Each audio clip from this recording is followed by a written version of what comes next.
The 90s was one of the greatest eras of gaming. We had fantastic 2D adventures smoothly transitioning to 3D throughout the decade, aside from Sonic. All of those games are so fondly remembered and are still considered some of the best games in their series to this day. These are not two of them. Mario and Zelda are two of the most iconic video game franchises of all time. I mean, considering that they are two of the biggest series for arguably the biggest gaming company of all time, it's easy to see why. Both franchises have a long history of incredible games, from 2D to 3D, and even the spin-off titles are sometimes good. Zelda and Mario games seem to get progressively more and more complex and innovative as the series transitioned from the NES to the Super Nintendo. Simple 2-button games were gone, and now we had masterpieces like Super Mario World and A Link to the Past. But if we're going to talk about innovation and a leap in quality, two games stand above the rest on my childhood console. The N64 was basically Nintendo's way of saying, "F you Sony, we can do 3D too, damn it." The console was great, but by far its biggest new feature was bringing 3D to every game. I know it has 64 in the name for 64 bits, but it really should have just been called the Nintendo 3D. It would have even worked for the controller since it has 3 discs. Nintendo's games became more complex and innovative than ever, but two games are most widely known for pushing the limits. Two games for the most two iconic Nintendo franchises ever. Both of these games were incredible for their time, and people still claim they are the best to this day.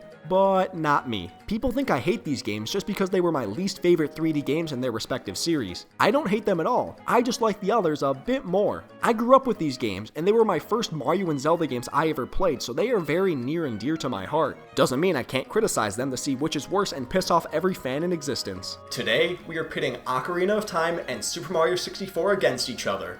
Let's do this. I know these two games are vastly different, so it's not the easiest to try to compare the two, but I will be comparing them on 5 categories: the story, gameplay, world and level design, replayability, and music. These are 5 of the things that I feel like set these games apart from their predecessors and moved gaming forward. Are some of them gonna be a little one-sided? Yeah, no shit. Do you think Super Mario 64 really has a chance with its story? Here's the entire story from Mario 64. Dear Mario, please come to the castle. I have baked a cake for you. Yours truly, Princess Toadstool. Peach. That's it. You might be saying, but Mario 64 doesn't need a story. And you're exactly right. That's the beauty of Mario 64. You don't need to know anything beforehand. You turn the game on, and within a minute, you have the full experience. Doesn't mean the story still isn't bland as f*** though. It's even sadder when you realize they still use the same story for every game to this day. Ocarina of Time's story is so much more complex and important to the game than Mario 64. The first 2 Zelda games on the NES had pretty simple stories, but that was mostly because of the limitations of the console. It got better with A Link to the Past on the Super Nintendo, but it even got better with the N64. With the N64 having more power than a AAA battery, Ocarina of Time broke the mold and set the standard for modern Zelda stories. The journey from a little fairy boy living in a forest to traveling across the vast land of Hyrule, before grabbing the Master Sword and being trapped for 7 years and facing Ganon as the hero of time, this story is so good and the most iconic and important to the Zelda timeline. I have numerous problems with that timeline. Number 1 is the fact that it even exists, but it can't be denied how important Ocarina of Time is to the series. The game is still widely considered one of the greatest games of all time, and that in large part has to do with its story. The characters and backstory given really drives home how it's more than just a top-down hack-and-slash game. This game has character development, lore, and naked fish women. Don't know what that really has to do with the game's story, but it is true. This may not have been a fair comparison, but maybe Mario should stop reusing the same story over and over. You'd never see Zelda using the same story of a princess getting captured by a powerful villain over and over again.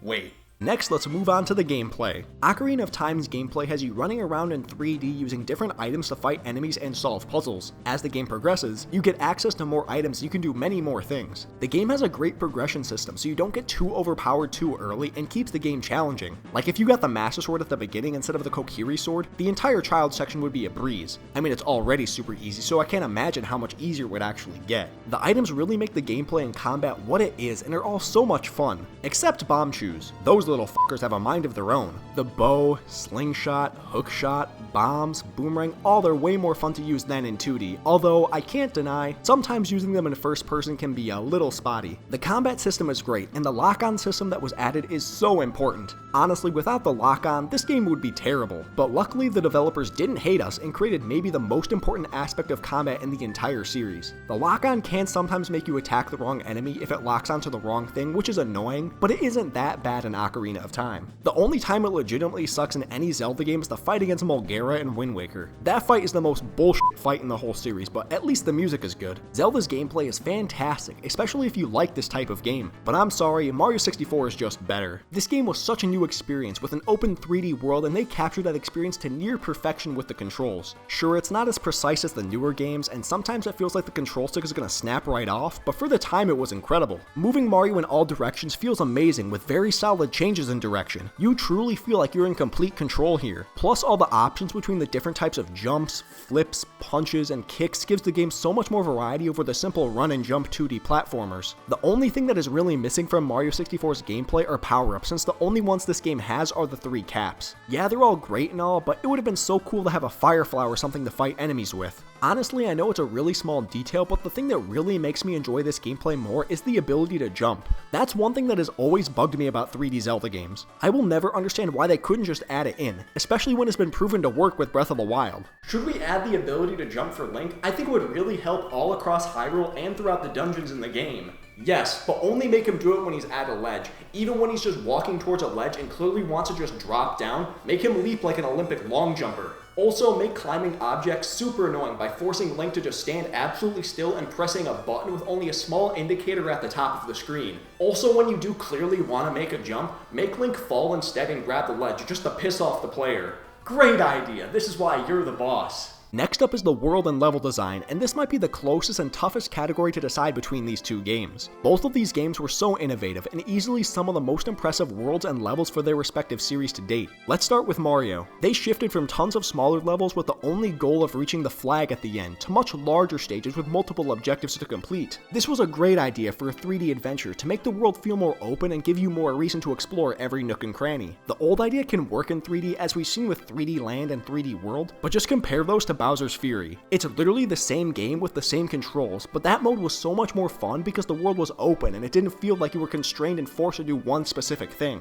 Mario 64's entire game has that feeling, including Peach's Castle. It's one of the best hub worlds to this day, and the idea of jumping into paintings to reach each level is so unique. All the levels feel so vastly different, except all the water stages. Not gonna lie, as a kid, I definitely mixed up Jolly Roger Bay and Dire Dire Dock so many times. Just look at the screenshot and tell me which level it is. Doesn't matter, you were wrong since it's Hazy Maze Cave. Some of my personal favorite stages include Tick Tock Clock, Shifting Sandland, and Big Boo's Haunt, even though that piano scared the hell out of me as a kid. It made me irrationally scared of pianos to this day. Ocarina of Time was essentially taking a Link to the Past and making it 3D, which is why I'm giving this point to Ocarina of Time. I still really like Mario 64's levels, but the way Ocarina of Time all fully connects and feels like one grand world is just better to me. Having towns and different races of people makes this world feel lively and not just an obstacle course to move around in. Castletown, Kakariko Village, Zora's Domain, and even Lon Lon Ranch have so much more to do in them aside from just the main story. The world has so much variety from stone towns, grasslands, deserts, and lakes, which Mario 64 has too, but it doesn't all feel disconnected. Plus, the world just has way more secrets to uncover, which is something I personally love. Some of the secrets are random as fuck though. Like, how in the hell is any kid supposed to figure out how to bomb the ground right next to this tree? That's the reason I didn't 100% this game until I was older. But that's what makes great games great. They make you want to play them again, and that's the perfect segue to the next topic, replayability. Ocarina of Time is so vast with so much to explore that there's no way you will find everything on your first playthrough. Unless you're following a strategy guide, but that's cheating. You must suffer through the water temple like the rest of us. Zelda games are always replayable because of the story, side quests, and secrets to uncover. There's almost always something new for you to do. I swear, there are side quests in Zelda games that I've beaten like 10 times that I still don't know exist. Like, does anyone remember the one where you make the depressed item check lady fall in love with you for her to invite you over to her house because she wants to fuck you? Skyward Sword is the best. Ocarina of Time is even one of the most speedrun games of all time. According to speedrun.com, it is the 11th most speedrun game of all time, which just shows you how much people like to replay it.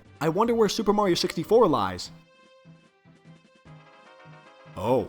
Super Mario 64 is the definition of a replayable game. It's so much fun to pick up and run around collecting stars without having to put in any other thoughts. Every stage is so much fun to play through and it never gets boring. Even once you've collected all the stars, it's still fun to play through every stage and collect the stars again to see if you can do it better than the last time. That's where the idea for speedrunning came from, and this is the perfect speedrun game. I mean, even I've done speedruns of this game, and yes, they were dreadful, thanks for asking. One thing that both of these games have in common are glitches, which makes the speedrun even more fun, but the Mario 64 one ones are way more manageable and not as insane to pull off, which makes the game more accessible. Like, yes, the wrong warp glitch is incredible, but it's so convoluted and more precise than just running at a wall to collect a star. Personally, it's a lot easier for me to run into a wall than do a backflip. Both of these games are infinitely replayable, but if you ask a random person which game they'd be more likely to just pick up and play, the majority are going to say Super Mario 64. Nothing against Zelda, it's just the nature of the game. And last but certainly not least, we're onto music, and whoo boy do we have some good ones here. I have talked before about how the simple, happy Super Mario 64 title screen music is one of my favorites, and that still rings true to this day. But every level in this whole game has amazing music that fits the theme perfectly. You can hear like the first note of Bob-omb Battlefield and immediately recognize it. Dire Dire Docks is such a peaceful and calming theme and makes me forget I fucking hate jumping between these poles. Tick Tock Clock is so dang perfect and every Bowser level is just iconic. They even remade it in Super Mario Galaxy because it's so memorable and nobody can forget it. Also, the final Bowser theme fight isn't anything over the top, but it gives you that sense of, oh shit, I'm fighting a giant lizard to save my girlfriend. Fits to a T. And then of course the credits theme is the best song in the entire game and always gives me goosebumps since Mario 64 was the very first game I ever beat as a kid. I'll always remember being so happy after beating the game with only 70 stars because I couldn't beat certain missions. Look at him, what a lazy bum. Ocarina of Time also has some of the most memorable and best themes of all time. The title theme might not be as great, but it's still super fitting and I love the use of the ocarina to set the tone for the game. Kokiri Forest is just as memorable to me as Peach's Castle, and honestly I prefer it. It's got this happy tone that makes you feel like you're at home and not a worry in the world. Then you step out into Hyrule Field and it gives you that vibe of traveling across a vast land with a heroic journey in front of you, and oh how I love it. Of course there's the market theme, Kakariko Village, Zora's Domain, and all the dungeons are so good. And then I don't know who decided to go to Latin America for the inspiration for Gerudo Valley, but I love them for it. Best theme in the entire game, and I will fight you on this topic. The boss themes are also so great and make you feel like you're fighting this big monster that should beat you, but still has that heroic feeling that you will succeed. And then the Ganon theme is just a perfect blend of imitating and the climaxing of your long journey. I really feel like Ganon and Bowser's themes really give you a very similar feeling, which is impressive for the two games that are so vastly different. And then the credits theme isn't quite as good as Mario 64, but I still love it. Overall though, both games have incredible soundtracks, but I have to give the very slight edge to Ocarina of Time. The credits theme for Mario 64 is my favorite between both of the games, but after that, Ocarina of Time takes the cake. This section is completely personal preference, as if the others aren't too, but I'm trying to seem unbiased, damn it. If you prefer the Mario 64 soundtrack, that's perfectly reasonable, and I won't think you're too much of a dumbass. Ocarina of Time though, for me, is the way to go. So let's take a look at the standings after all 5 categories.